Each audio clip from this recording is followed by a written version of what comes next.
ગેરકાયદેસર ઢોરવાળો.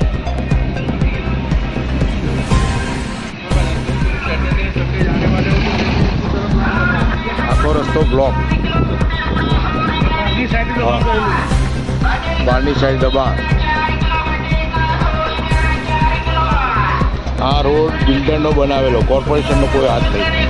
કોર્પોરેશનને વારે ઘડી રજૂઆત કરવા છતાં કોર્પોરેશન એમાં રસ લેતી નથી. રસ્તો સાંકડો, આજુબાજુ બધા વાહનો પડ્યા રહે, નીકળવામાં મુશ્કેલ. નમસ્કાર, હું વિનોદ પરમાર અચલ ડ્રીમ હાઉસના પ્રમુખ પદેથી આજે મીડિયા બોલાવી છે. બરાબર, કોઈ કારણસર આગળ પાછળ થાય એટલે વિડીયો બનાવવો પડે અમારે. એકચ્યુઅલી અમારા અચલ ડ્રીમ હાઉસને આજે રેસિડન્સ લગભગ 12 થી 14 વર્ષ જેવું થઈ ગયું, પણ છતાં પણ અમારી સમસ્યાઓ ઠેરના ઠેર છે. કોઈ વસ્તુમાં કોઈ કોર્પોરેશનવાળા સાંભળતા નથી. કોર્પોરેટરને ઘણી રજૂઆત કરી કે ભાઈ અમારે બહારની સાઈડ ફૂટપાથ કરી આપતા નથી. હમણાં જ અલ્પેશભાઈ ઠાકોર જે અહીંના ધારાસભ્યશ્રી છે, એમણે વિશદ માતાના મંદિરની આજુબાજુ રોડ રસ્તાની જાહેરાત કરી રોડ રસ્તા બનાવ્યા, પણ સહેજ પણ પ્રકારની કપાત વગરના રોડ રસ્તા જે હતા એની ઉપર જાણી રિસર્ફેસ કર્યું એ રીતે કોઈ પણ કપાત કરી નથી. અમારા રસ્તા બધા સાંકડા છે, બરાબર, કમ્પ્લેટલી બધા સાંકડા. આજુબાજુ બધે અમારા જવા આવવામાં વસ્તીને તકલીફ પડે છે. આગળ 2-3 દારૂના અડ્ડા ચાલે છે, એના ઉપર પણ કોઈનો અંકુશ નથી. અને અમારા અહીંના જે અમે મેમ્બરો છીએ અમને ઘણી તકલીફ પડે છે. અને ઘણી વખત કહેવા છતાં કંઈ અમારે અહીંયા કમસે કમ 250 ફ્લેટ છે. 250 ફ્લેટ છે, એમાંથી 4 જણા ગણો તો 1000 વોટ છે.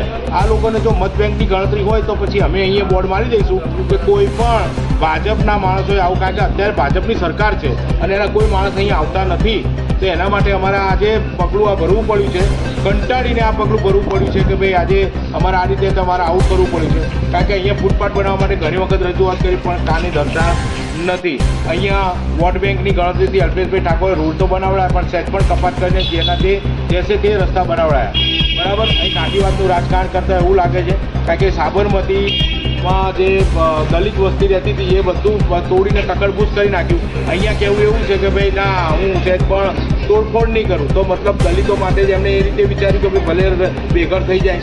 તો એમના જે અહીંયા જે ઠાકોર સમાજના બધા રહે છે, આ સામાજિક મુદ્દા બનાવવા ઉપર એ લોકોનું કારણ હોય એવું લાગી રહ્યું છે. બીજા અમારા સોસાયટીના રહીશો હાજર છે કે એ લોકો પણ એમની સમસ્યા કહેશે.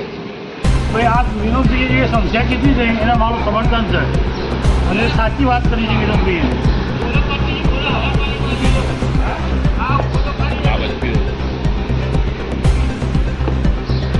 સમસ્યા બોલો.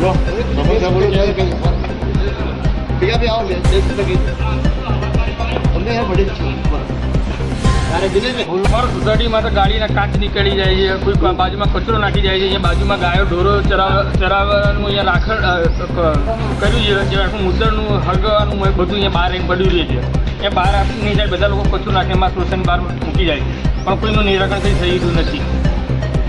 આ ઢોરવાળા માટે કેટલમાં ત્યારની ફરિયાદ આપેલી છે, પણ ત્યાં એને ખાલી કहीं જતા રહે છે. પણ આજે એ સમસ્યા એમને એમ છે, બરાબર, બહાર એ ઢોર બાંધી રાખે છે. ગેરકાયદેસર રીતે અમારી સોસાયટીમાં દબાણ કર્યું છે.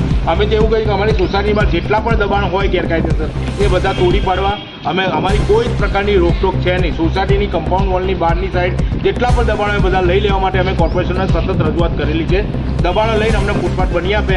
જો નહીં બને, આ મીડિયાના માધ્યમથી જણાવીએ છીએ કે નહીં કરવામાં આવે તો 10 દિવસની અંદર અમે સોસાયટીના બધા રહીશું અને આજુબાજુના જેટલા પણ આવતા હશે બધાને સાથે લઈને કોર્પોરેશનની ઓફિસે જઈને ધરણાનો પ્રોગ્રામ કરીશું.